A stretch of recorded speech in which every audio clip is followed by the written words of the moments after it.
Okay, so I've worked in animation on and off in various different guises for over 20 years now. And my first proper job that I had was working at Hot Animation in Manchester in England as a stop motion animator. So I worked on shows like Bob the Builder and Pingu and things like that. And then I've worked for places like Aardman and Cosgrove Hall subsequently on series like Shaun the Sheep and stuff. So my background is mainly stop motion, but in the last 10 years I've been doing primarily 2D work and trying to sort of crowbar in a sort of stop motion work ethic with 2D characters.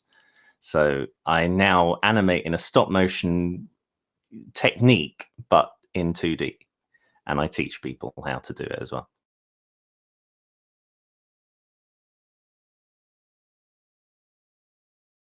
Yeah. So she's she is a litmus test for this kind of character. So I want to preface this by saying she's not.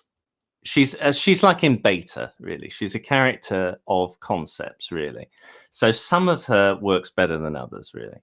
I've been able to animate her, and she's able to do all sorts of things. But the idea behind her is to be able to get her into poses as quickly as possible. So, for example, let me just bring up her console here. Um, there we go. So she has the ability to shift weight pretty easily. I just grab hold of her torso and I can move it around like that, and she can sort of, rock from side to side. I can get hold of her hand and move it around, and it's still attached very easily like that. I can sort of move, bits and pieces around pretty easily like that.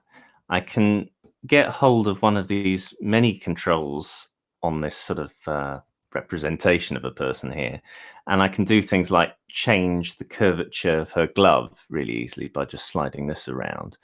And I can get hold of her collar and move that around like that, move the edges around really quickly like that. She has a master controlled face, so I can do things like that, where she can sort of move her head around pretty easily like that. That's pretty basic stuff. I can change how muscular she is by moving these doodads like that. So if she's flexing her muscle, she can sort of do that sort of stuff pretty easily. Stop saving you. Um, I've got this ability where if she rocks, but I want that arm to sort of rock with her rather than sort of stay put in midair, I can sort of flick these switches and now they sort of move with her body. I've got things like her tiara. Whoops. Her tiara, I can just grab the middle part and sort of move it around like that, and it's still connected to her head. So that's quite nice. Her eyes are very squashy. She's got a few deformers in there like that to sort of do different expressions and bits and pieces. Um, she has what else? She's got a belt that I can just move around like that. She's got what else have we got here? She's got a jaw which I can go around and sort of squish around like that, so she looks as if she's chewing without any effort.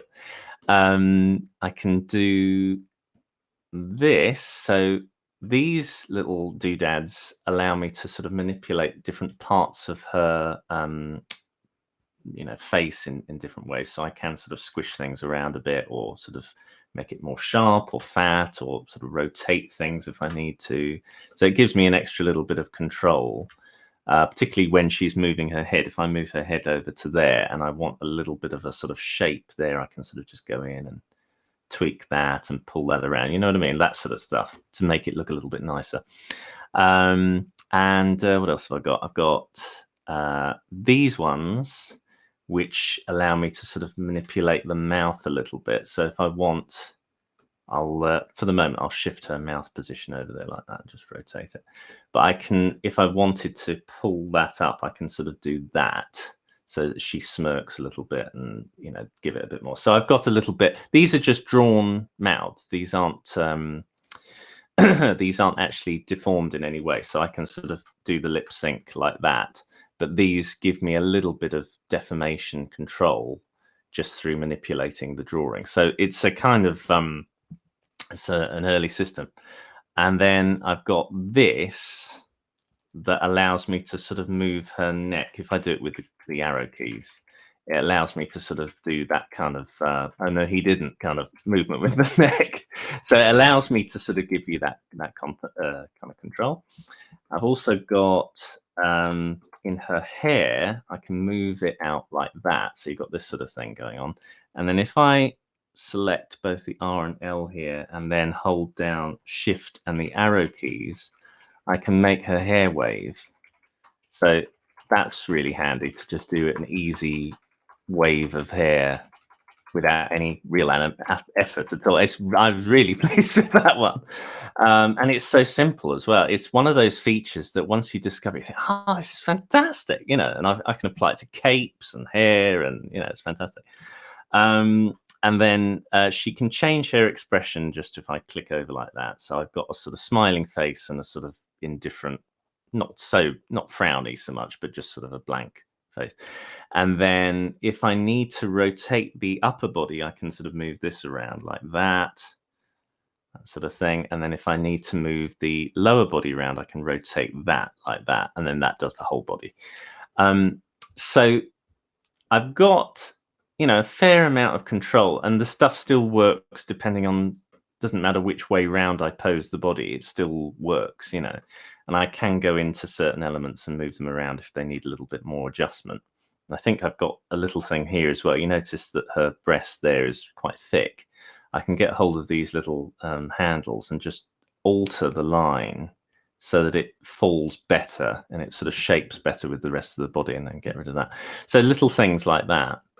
So once you've sort of combined all these elements together, you've got a body which on the whole is pretty quick to maneuver, you know, considering it's such a complicated character. She's not too bad. There are things wrong with her. I'm not going to say that she's perfect, but I don't think any character is. And considering what she can do, I'm quite pleased in terms of research of what she's able to achieve, you know. So she's been really, really handy to figure out what does and doesn't work. And certainly if I were conventionally rigging her, I think for a lot of the movements that I'm trying to do with her, they would take a lot longer to produce, really, if I'm honest. So I think, yeah.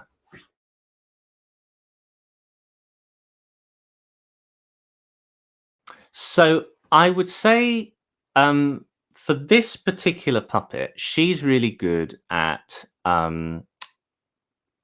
if she's acting. So if she was talking quite a lot and she was moving her hands around a lot and just talking and gesturing and all that sort of stuff, she's excellent for that, because when you're talking, you're pretty much in one place, but you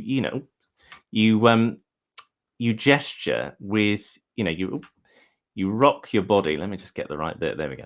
You rock your body from side to side. You're moving your hands quite a lot and sort of, you know, making a gesture like that.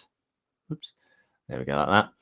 So, you know, if you're doing the subtle movements, which make up quite a large part of most productions, you have got characters talking and you have got them just sort of gesturing and saying, okay, what's this doing here? And why is that there? And blah, blah, blah. You'll never get away with this and that sort of stuff. In terms of gymnastics, she's not bad. She can do quite a bit. I've done her dancing. I can show you a shot with her dancing. Close this. So, you know, you're doing the subtle movements which make up quite a large part. So if I go to which one is it? Run. What's this doing here? And why is that there? Well, you'll never get away with this and that sort of stuff. Just remember which one it is. Running, acting. I think it's this one. I've done her dancing. I'm going to show you a shot with her dancing. Come back. Yeah, here we go. So this is a shot that I have in my YouTube video and Instagram and stuff like that. So this is one of the. You notice here that some of the design of her her console is different here because this was an earlier version of her. But and you'll notice as well that her colours are slightly different. That's because I've turned on a cutter toggle to make her run faster. So there's a few things visually that don't quite look right. It renders fine, but you know. Anyway, this is the reason why she looks a little different. But she animates really well. I'll play it back. There we go. Hang on, if I do this so we don't get distracted by all that stuff. It might take a few playthroughs to get all the frames back. So she's able to dance, and I was able to do this pretty fast. You know, I was able to just move her body around and get what I needed to get pretty easily, really. There are a couple of times with like the odd frame where I needed to just add a little bit of extra something or whatever, but for the most part she was pretty much just like a stop motion puppet. I would just move a body part and get it into that position, and that was fine, you know. So yeah, I think, yeah. I've got another thing of her running. Let me just close that. Let's save that. I'll wait for all of this and then go here. So this was a running loop of her. And I've got to put the loop thing on here so it'll play back. There we go. So that's not bad. So she's able to run pretty well. I mean, that didn't take very long either to get done. And the looping of the hair and stuff, that worked out pretty well. And the good thing is you can sort of run it. There's a couple of little issues there I noticed with her arm, but you can sort of correct, you should be able to correct them pretty easily. I can just go in there and say, okay, I want that back there. Thank you very much. You know what I mean? It's not too difficult to correct little issues. So it's, you know, that's the thing. She's not, you don't just press a button and suddenly she becomes alive. You've got to do the work. But she's not bad, you know. I've got one other one that illustrates her kind of acting stuff, so I'll just close that one. I'll save it, and I didn't make that little tweak. So it's the acting one. I really do need to do a scene with her actually talking and stuff. I haven't yet done anything like that because I've been so busy with other things. But this was just a thing of, could I recreate a drawing I did of her, you know, the pose that I did, and then sort of shift her weight to another pose? And it worked out pretty well, because this was I did a drawing of her ages ago. This was a concept piece of art that I did. And her design's a little bit different. She's got a smaller waist there and everything else. But I quite like the pose, and it did kind of reflect her character pretty well. So I did the same pose with the puppet, and I think it worked pretty well. If you notice, by the way, the reason why she's a different color, if I just change that so that, whoops, just go to a different console, turn off fast, it should turn that off. Come on, you. That's it. So there we go. The good thing about Harmony 21 is that I think it plays back the stuff better on the whole than Harmony 20 did, so I don't need to turn on fast nearly as much. Just got to let it play a few times. Yeah, it was great to be able to just move the character into that position, and by and large, it was able to do it, you know. I think one of the things I was trying to avoid was having a character with too many multiple drawing substitutions. I'm not against them at all. In fact, I still use them in things now, but I was wanting to know how far I could push it without the character becoming too heavy, and being able to get how much subtlety of movement can you get, you know. And it's been very, very interesting to figure out what's possible and what, you know, is just an overindulgence, you know what I mean? But yeah, I think she's working fairly well, you know. So yeah. And it worked out pretty well, because this was I did a drawing of her ages ago. So she's kind of a homogeneous mix of all sorts of things. I mean, I'm not a great comic book reader yet, although I am kind of getting more into Batman now than I ever used to. One of the things that I wanted to do, initially, the first thing I created for this kind of concept was, it was supposed to be a parody advert of two, I mean, this is clearly a man in drag doing a soapbox commercial, soap powder commercial, and they were absolutely hideous creations, and they were saying, you know, awful stuff. And then I just thought, well, actually, I really ought to tone it down a bit and make something that's perhaps a little bit more legitimate, you know, because a character like this is perhaps a little bit easier to do because the character doesn't really have any particular muscle tone. It's very exaggerated. The more realistic a character gets, the more difficult it becomes. So I'd sort of be hiding behind exaggeration, really. So I decided, well, I think, okay, let's try and make a character that's more conventional. I wanted to make her still a bit goofy and her own thing, but I did want to make something a bit more legitimate. So I started with this. I gave her a long nose because I wanted to do a long nose character for technical reasons. It's difficult to do that because of foreshortening and stuff like that. So it was important that the character had a long nose. And things like a collar and gloves and things, just things that make life difficult on purpose, so that if I did figure out how to do things, I would know for future. It was all about trying to make it difficult on purpose. So I knew it was a big project. And also what was coming through is that initially I made her really gawky, but I kind of made her a bit more rebellious in the end. So I started, this was more the character she ended up becoming.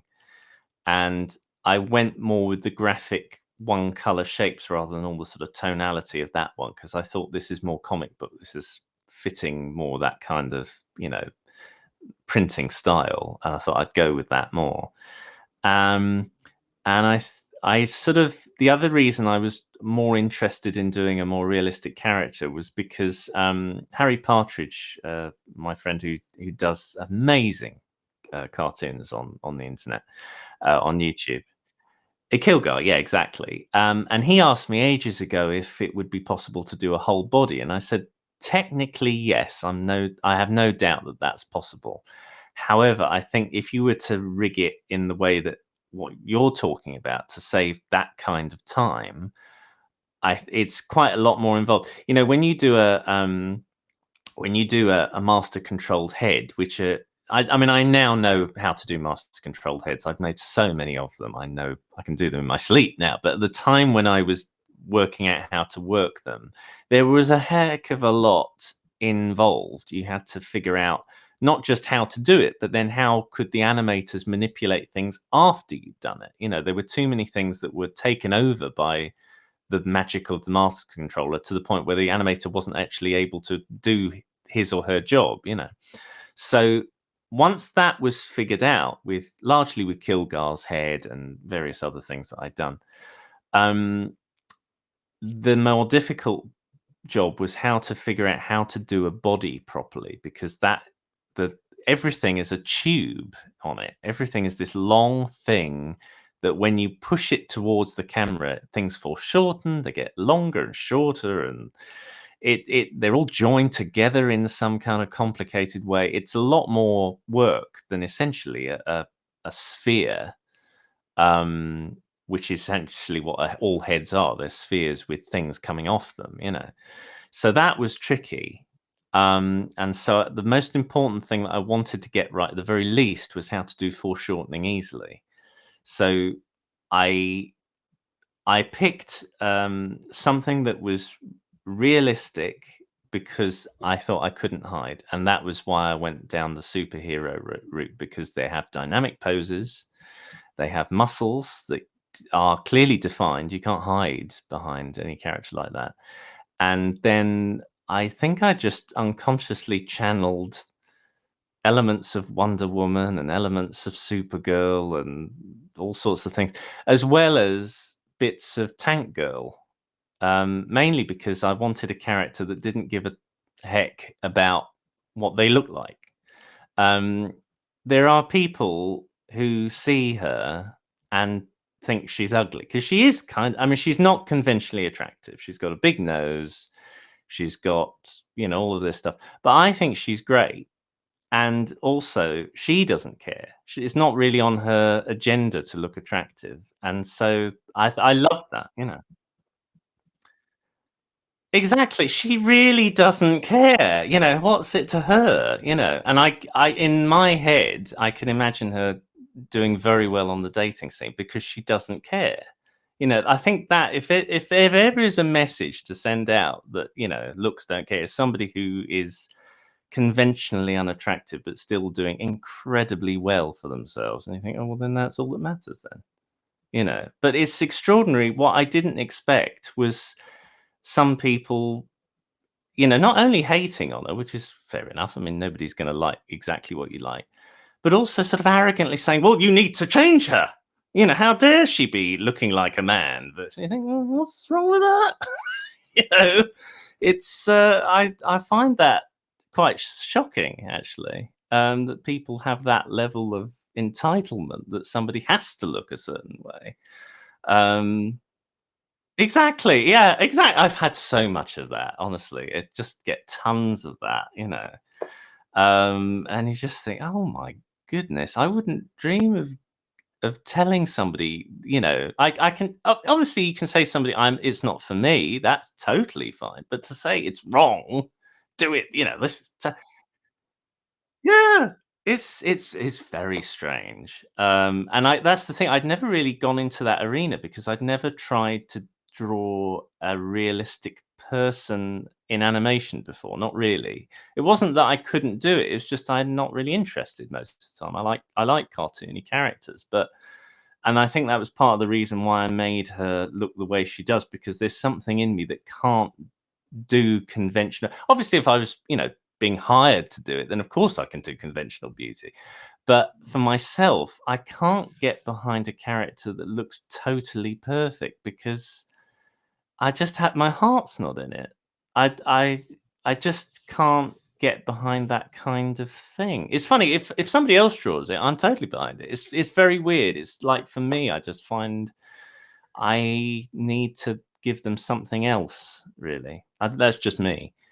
But certainly, I think characters like Tank Girl, who again is actually technically an attractive woman, but because she doesn't care and she shaves her head and she just would probably light a cigarette by striking a match on the back of her head. She doesn't have any vanity, and I liked that aspect. I thought that was fantastic, and I wanted elements of that with her. But also things like these spikes that coming out the back. I wanted a bit of 80s in there. So you got a lot of these during the 80s. You got obviously She-Ra and Empresses here and Empresses there. They all had this sort of maximalist look, and I wanted a bit of that. So I did think about giving her a cape as well, but I thought, well, I've got her hair already in other stuff, so I'm not going to bother doing that. I think one flowing element. Yeah, exactly. So I've got that, and I mean, it's funny you say that because like I see the primary colors and I see the belt and I immediately thought like Silver Age superheroes, like from 1950s to 1970s, where you had all these heroes who had sci-fi origins. And I think it looks really striking, and I think that she would look perfectly at home on Apocalypse, alongside Darkseid or Granny Goodness. I mean, I'm glad you said it because I think she's great, and I don't mean as in I think she's great because I'm such a great artist. I don't think that. I mean, I sort of see her as a person, because like when you create something, you do end up seeing the character as a fully fledged person in their own right. You don't see them as a drawing. So in terms of her personality, I really like her as a person.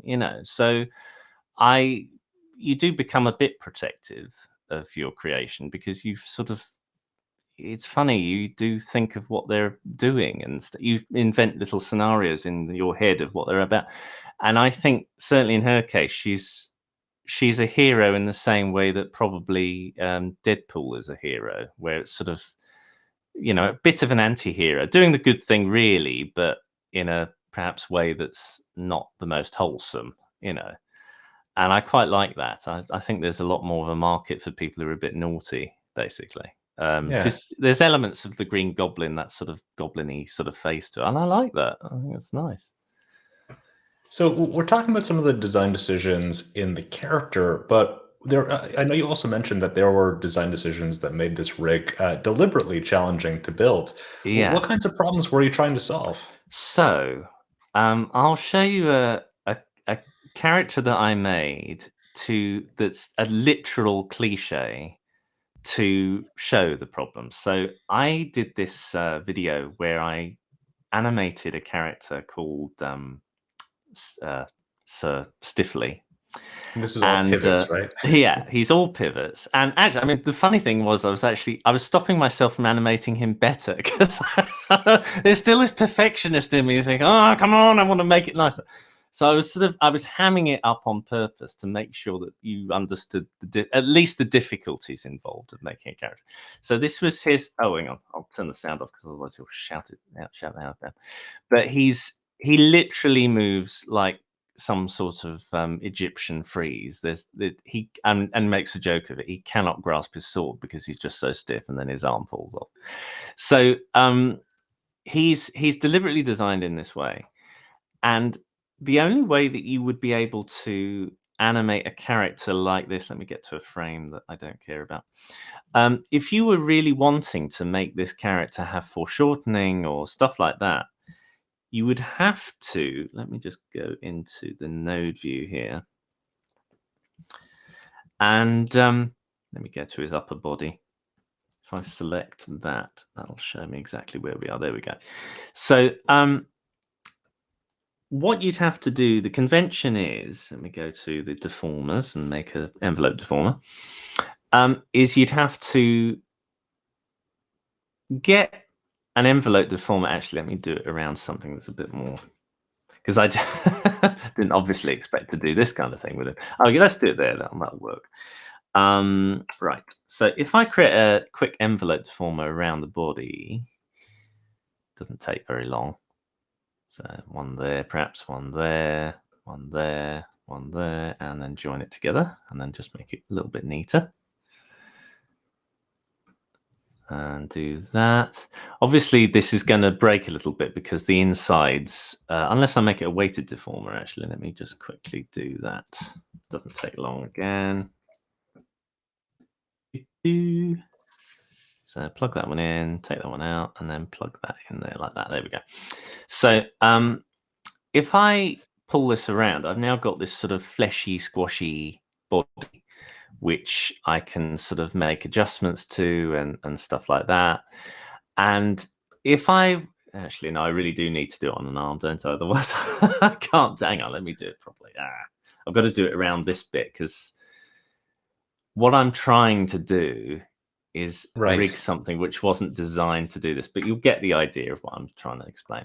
So if I move this around, I mean, first of all, you've got that difficulty of having a character with bits and pieces inside a deformer. I'll have to make another weighted deformer here, just a sec.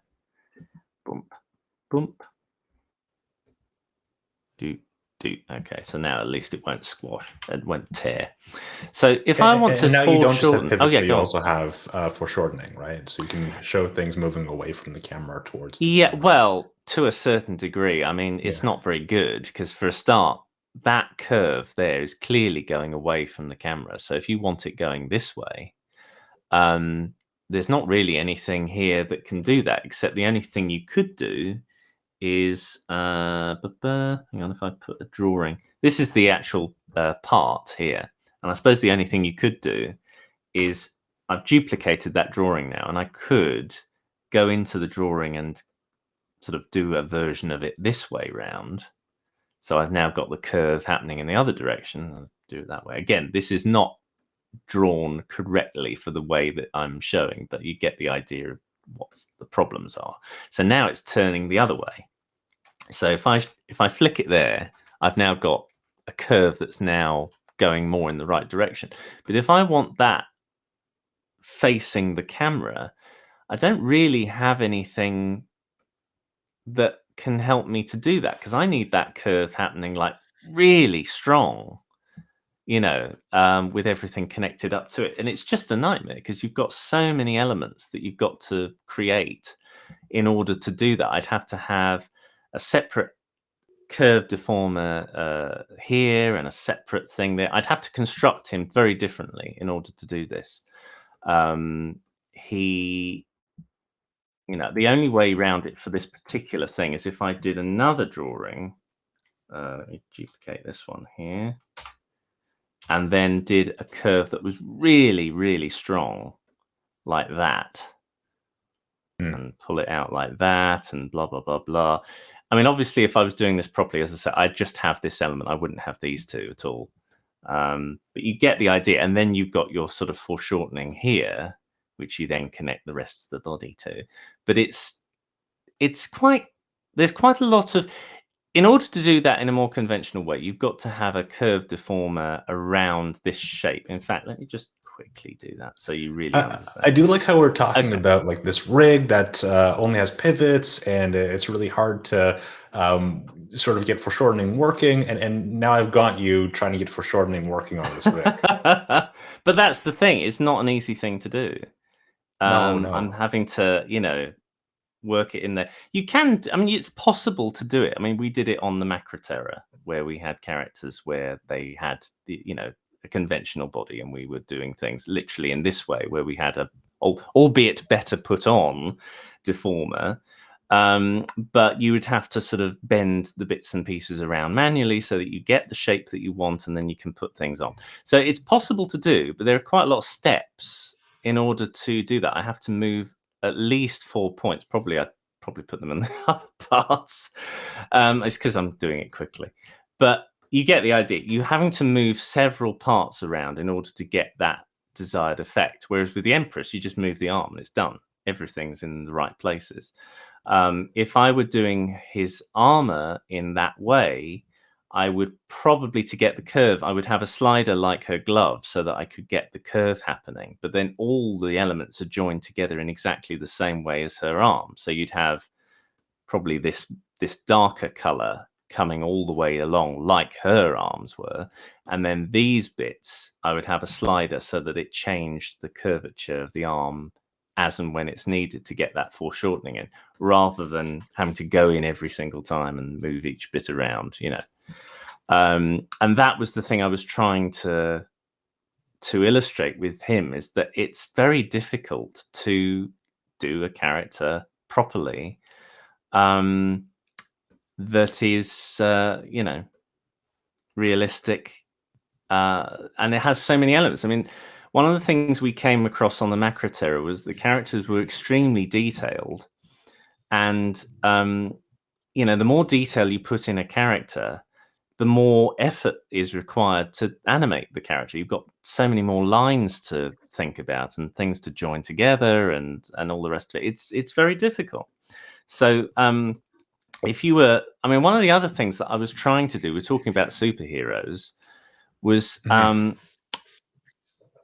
don't have it here, but the character that I designed for an advert that I did, which was the professor character. I don't have it here, but he was based, in terms of design, he was based on, the New Adventures of Batman, where they were made in the 90s, and they had those very strict graphic shapes on purpose.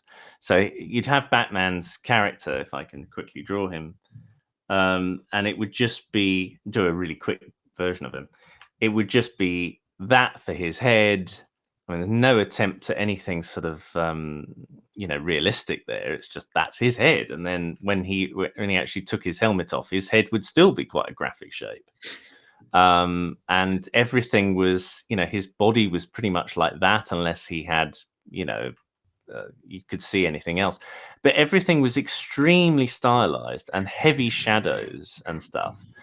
And that heavy shadow stuff is actually quite beneficial to animation because it allows you to hide things quite well. You don't see when one element merges into another element. I've noticed they've taken that concept in a subtle way and applied it to the Rapunzel series. If you look at the characters in that, you've got Flynn Rider's head, and it's that shape. I mean, there's no attempt at trying to make it like the CGI character at all. It's quite obviously, Mr. Play-Doh is Mr. Duplo. But that's great, because by doing something like that, by stylizing the characters, you're stopping, you're not forcing the rig to quite behave properly. If you have a character like this, you've got to make sure that all the elements are in line for it to look good. Otherwise, it just looks off. Whereas with a character that has a stylized head, you've already said to the viewer that you're not expecting physical reality, and therefore it's okay to have a slight abstraction now and again, and it's much more sensible. You're sort of avoiding the uncanny valley almost, exactly, right? Yeah, it's a really sensible decision to make. If you're not looking for like musculature and bones and anatomy, it does make the process a lot easier. It's easy. I mean, don't get me wrong; those rigs are amazing, and the people who animate them are amazing as well. But it just makes their life a little bit easier, because they're not having to draw absolute reality, and it just gives you that wiggle room to get things done a little bit easier. Definitely. What have I got here? Can I show you something else that's sort of related to this, please? Yeah, let's take a look. All right. So I shall close this. Don't save that. Now, this is something that I'm currently working on, and this has taken some of the concepts from the Empress and used it on a very cartoony character. So this is the thing of coming up with ideas from the recipes that I've come up with to make her. This is a stylized character that is talking, and he uses the same techniques as in her arms to make him sort of squash and stretch in this way. And he's got a very flexible mouth. He's not a drawn mouth. It's got a detailed, deformed mouth in it. But there are quite a lot of things in common with the Empress with this character, even though he doesn't look it, even though he looks stylized. And if I go over to a frame that I don't care about, so I can sort of manipulate him a little bit for you. If I go over here and show off that, there we go. I think it's because his eyes disappeared. Wait a minute. There we go. Right, if I move his head, and there's a couple of drawing substitutions in the eye there. So, I don't totally abandon them. I'm very for sometimes very crude methods of manipulation, but if you're doing a blink or something like that, or you've got the ability, in the same way as the Empress, to move the whole body around. I'll just change that handle. What's going on there? There we go. I can change things around very, very easily, because I can just, shuffle his body around and make his head move in a different way without having to go in. And he's still got a curve deformer to give him a different sort of movement here. But you'll notice the arms follow. They're not sort of hanging off somewhere else and then I have to join them up. They follow the whole thing. So it's just by sanding away all the little extra steps, I'm making the character much more like a stop motion puppet, where I would just move the character around like this and it would just behave that way. And that's the thing I'm striving to create. That way I can create animation a lot faster. That's what I'm aiming for. Yeah. So, I mean, every decision in 2D rigging has different benefits and trade-offs, and the choices you make will definitely depend on what your characters need to do in your production. In your view, what are some of the benefits and trade-offs to these techniques that you're experimenting with? Well, I would say that if I were using her in, let me just get that up there. If I were using her in a series or even in, another production, I think you would probably have more than one version of her. So that's not an uncommon practice in stop motion. Like a stunt double. Yeah, exactly. Yeah, you have several different versions of the same character. So you have one that's really good at one job, and then another that's really good at another job, and whatever. And I think that for basic use, this is the version that I would plump for. But then if I were doing a lot of acrobatics, I would opt for perhaps for a more conventional puppet that can be contorted and pulled around without worrying about, you know, too many elements. And if you get it right, you can combine the two. So you sort of have the character do a backflip and fly around, and then as soon as they land, they turn into this one, you know.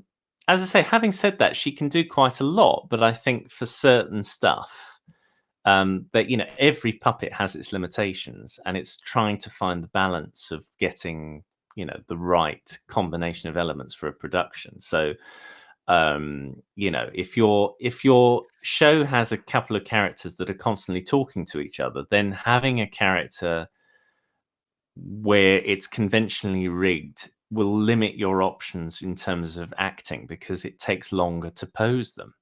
And certainly I think that, you know, on productions I've worked on where people are perhaps a bit more unfamiliar with the software, you know, to move an arm like that takes no effort at all. And then you can just sort of, as long as you know what the controls are, you can, you know, manipulate to taste, and you've got a good grasp of anatomy. I mean, you do actually have to know how a body goes together in order to make it look right. You can't just sort of plonk her in front of anybody and it'll work. But you know, it takes the stress, hopefully, out of just doing simple acting. You can actually relax and concentrate on having a character emote. You know, you don't really want to get too bogged down with the logistics of it. There are problems with her, as I say. I now know, you know, I now know how to do her body better than how I did when I first started to make her. So, for example, if I show you how complicated her arms are, for example, this is ridiculous, this arm setup. I know how to make this a lot simpler now, but I had to go through this fire in order to do it first, to get the concepts out of the way. So what I'm going to be putting into the book that I'm writing is not this. It's going to be something a lot easier to understand and use and make and manipulate, you know. She wasn't supposed to be used really by anybody other than me. She was like a test, litmus test for things. So, you know, if I were, she would be the R&D, you know, if we were talking about R&D before we started filming. And, you know, it's, most productions don't have a huge amount of time for research and development. So I'm trying to do the research and development for so many productions for myself, so they don't have to do it, you know, because I've been there myself, and it's very, very stressful. So if I can compile, okay, if your character needs this and this, here's some suggestions of how to actually do these things, you know, and then you do what you will. If you want to use them, fine. If you only want to use some of them, that's also fine, you know, that kind of thing. Oli, which elements of this rig are you the most proud of? So I think I'm quite pleased with how subtle I can get her expressions, especially considering how crude her mouth is, because the rig I showed you before has got a much more elaborate mouth than this character does, and yet I'm able to get some quite decent poses out of her, which I was quite happy about. And let me just get there. You know, little subtle movements to sort of change the lip sync and bits and pieces like that. So I'm quite pleased with that, you know, a realistic, I mean, her nose as well. If I show you on render mode, this is something that the new version of Harmony does. If I don't wiggle this, wait a minute, I think it's a bit of a glitch. There we go. Yeah, she's got this nose design, which you can only see in render view. So what I've got is several shapes to make up her nose, and then the line kind of rolls around them using something that I created. And I'm quite pleased with that, and I'm going to use that on several productions, I think. Now I know how it works and how I can sort of handle it, you know. So I was quite pleased with that. And the hair, I mean, that was I was really pleased with that. And the great thing is that it's it's such a simple thing to do once you know how to do it. That's what I was really, anything simple I'm really happy about because I feel I can use that again and again in anything. You know, I don't have to sort of try to make that work at all. And it's what I love about it is one of those features of Harmony which has always been, it's been there for ages, but nobody uses, because I think initially it's one of those things where you look at it and you're a bit intimidated by it and you think, oh, I don't want to touch that. But once you crack that crust, you think, oh, actually, this is how it works. Oh, it's really good, you know. So, because I was able to put it in a context where people could actually see how it could be useful rather than some abstract, I hope that more people start to use it now.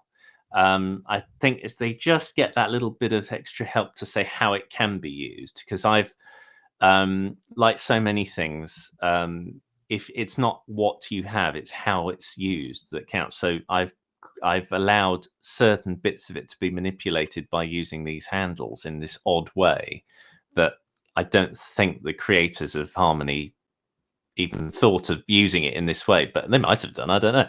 But there's certainly no documentation to say this is how it can be used. So I'm hoping that, you know, from now on, if I ever have a character with a cape or hair, this is definitely the way I'm going to go, because it is effortless. I can, you know, I'm really pleased with that.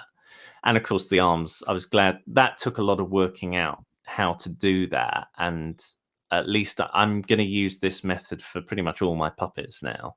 So even more basic cartoon characters can still have this method, and it works really well. Once you know how to do it, it's a bit annoying because I put the Empress on my Patreon for people to use, and it's only fairly recently that I realized there's a glitch in her arms, which I didn't have when I was using it. So I fixed it and put it back on the Patreon, saying, oh gosh, you know, here's the actual character. So when people have been using it, I think they've been having some issues. Speaking of your Patreon, now that you've shared this rig with your community there, have you received feedback from other rigging artists and animators? Yeah, I think people are really happy at the fact that, you know, I've made a character like this, because it's the reason I did this. I knew this was something that a lot of people wanted answers to. I wanted answers to. So it's, you know, to give at least some answers. I mean, I haven't quite given them yet. I'm writing them down as I speak, you know, in this book, to say how to do flesh and how to do this, that, and the other. But you know, I think that's been very positive, and people have been delighted that I've been taking so much time to do something which does take quite a lot of time to research and to get right. I've seen a couple of examples of people posing it, and that's made me really happy, because, you know, people are actually able to make, because she is complicated. I'm not gonna, you know, in terms of, she's not a conventional character to move. There's a lot of bits and pieces. You need to have had at least some experience in Harmony to know what you're doing with this character. She's not somebody you would give a newbie to, you know. I'd like to get her to that point, and I don't think that she's too many iterations away from that, because as I say, doing the arms and doing the legs, I now know how to do them much simpler. So, you know, with the next version of her, I'm fairly confident that somebody who had never used Harmony before could pick her up and move her around. At this point, not quite so much. Speaking But, of you know, of artists who haven't used Harmony yet, do you have any advice for artists who want to learn how to rig and animate their own characters? yeah, I would say, you know, don't do a character this complicated. I would say keep it. I mean, it's the cliche stuff. Keep it simple, of course. I think the most important thing that comes up again and again when people start to use this software is fully understand how pegs and drawings work. Once you've got that down, the rest of it falls into place really easily. But that's the most fiddly concept, especially if you come over from Adobe Animate, because it's a concept which I think is much better, but you have to sort of unlearn something to then go there, and that's always the stumbling block. But once they get past that, it's much better. And I think if you do a simple character with just, you know, a head and a body and a couple of arms and legs and nothing particularly complicated, not even deformers on it, just pegged together and put together, really understand that, then you're away, and then you build on that. Really, that's my advice. Hope that's All right, we have about 10 minutes left. Is there anything else on this rig that you want to show off to our audience? Well, I think, I mean, what have I got here to show off? I've got, actually, here you are. Oh no, hang on. What have I got here? I've got, here's something that I wanted to show. Actually, here's the sequence that I animated with her. Whoops. Which I put on my YouTube video. So I've got the character of me about to sit down and make her. So it's a fantasy idea where you just sort of press a button and you create this very complicating character. But this is her actually being animated, and I was pleased with how smoothly she moved. I was really happy with that. Particularly because when I've been trying to create more complicated characters in the past, they've either been quite stiff or they've taken quite a long time to work. So it was nice proof of concept that she could actually move at all, So I was really pleased with how that went. And this went down really well on Instagram. People seem to quite like it. But what else did I have? Yeah, This was. I think one of the Oh, yeah, reasons go why on. it strikes a chord, though, is because there is an idea that because cutout animation is done on computer, Oh, that sorry. you can just sort of press the. Silence. Right, sorry. Yeah, so I think there's this impression a lot of people have that because cutout animation is done on computer, that it does all the work for you. But it really is a craft, just like hand-drawn animation.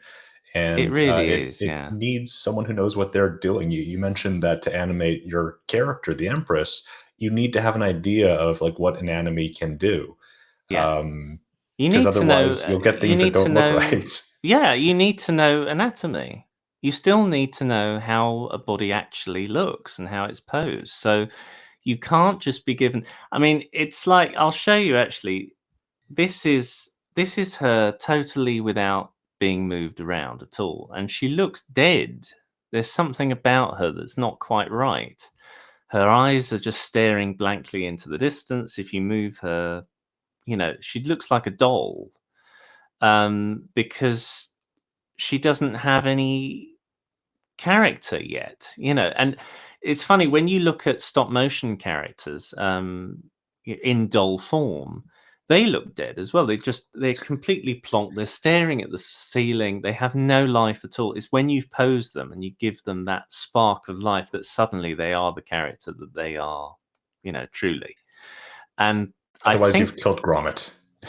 yeah, exactly. Yeah. Well, I mean, I think we had certainly on a production I had, some of the characters without their bits and pieces, they look quite frightening. They have a spike through their neck or something like that. Because Pingu, when there was a publicity shot of him for the Pingu show, they had in the Radio Times in this country, and they had the way that show was made was quite different to most conventional stop motion. It was what's known as the substitution method, where you have essentially an army of different puppets made slightly different to each other, and you literally take the puppet off the set and Oh, put a that's brand new one wild. on for every single frame.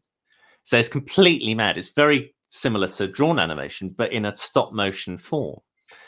And they had this army of characters, but they all had spikes coming out from their neck, because that's where you put the head, the plasticine head. And it frightened quite a lot of children because they didn't expect to see, these characters looking, in this more sort of dead form. They want to see the happy, friendly character on the side of the lunchbox, of course.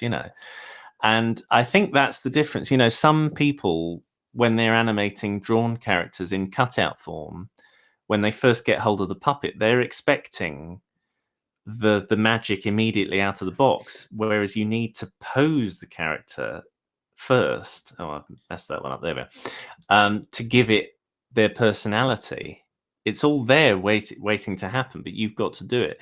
And I think some people, certainly when they're starting to get into animation, they don't quite understand that it's acting. It really is acting that you need. I mean, there's that famous story, I think, that was told to Actors with John pencils. Lasseter. Sorry? That animators are like actors with pencils. Oh, hang on. I think Siri's going to kick in. Wait a minute. Shush. Yeah, I think because there was a story at Pixar and somebody approached, I think it was John Lasseter at the time, and he'd just shown off that short, the very first Pixar short with Wall-E, and they were saying, you know, what software do you use? And he said, oh, it's just conventional, you know, off the shelf stuff. He said, no, but this looks really good. What software did you use? They had no idea that it was, no, that's talent done that. That's not, you can't buy that, you know. And that, I sometimes get messages when people do expect it to sort of do more than it is. And you think, no, you've got to draw that. You've got to draw that character or get that face. But it's down to you now, you know. And there's quite a lot of controversy over the what was it? One of the Planet of the Apes films, and I think Andy Serkis was raked over the coals by some people, sort of saying that animators were sort of digital makeup artists, and there was quite a lot of anger about that, saying, you know, well, Motion capture will we actually replace all animated. animation. Well, Yeah. no. Well, also there were quite a lot of shots that were just animated totally by people that had nothing to do with Andy Serkis in there as well. So it wasn't, you know, it was a collaborative effort, like most animation is, you know. And I think some people some people put animation onto such a pedestal, it's ridiculous. You need to calm that down. But then at the same time, no, it takes talent from people that, you know, I think what like motion capture artists do is also a craft and also talent. I think animation, hand-drawn animation is talent. I think cutout 2D animation is talent, and I think that there's a lot of talent in 3D animation as well. Yeah, all of it, and even some stuff that, you know, I pretty much love all of it. It doesn't matter how crude or how detailed. If it does the job correctly of whatever it's trying to do, that's all that matters. Yeah, I love stop motion animation sometimes that is, you know, that's what the joys of Pingu. I loved that because it was so crude. It was delightful. I just loved animating that show because it was so utterly unreal.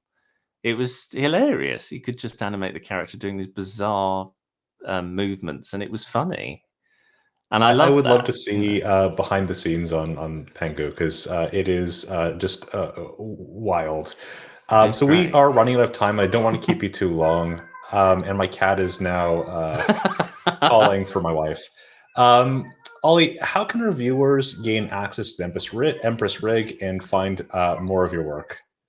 So, if you go to my Patreon, which is www.patreon.com/Oli, spelled OLI, if you pay $5 a month, you get access to my current book, which is How to Rig in Sweet Harmony. And then you will soon get access to chapters from my new book, which is Toon Boom Kaboom, which is cookery. It's a cookery book. So it tells you how to make things like how to do cloth, how to do line work, how to do flesh, how to do this, that, and the other. So it's more advanced. So this is like if you're starting out, and then this one is more for how do I make a character the way I want it to make it. And they're all available on my Patreon. One of them is, and my Empress character is, and various other bits and pieces are as well. All right. Ollie, thank you so much for joining us on today's stream. It's been a pleasure. Thank you so much for having me. And I'd like to thank everybody for viewing this discussion. If today's discussion inspired you and you'd like to try Harmony Premium, be sure to visit our website at toonboom.com to download a 21-day free trial. We also have free resources and downloadable rigs at learn.toonboom.com. And if you have any thoughts about character design or rigging for cutout animation, feel free to share your thoughts with our communities on Facebook, Twitter, LinkedIn, and Discord. If you search for Toon Boom, you'll probably find us. Thank you for watching to the end, and tune in next time.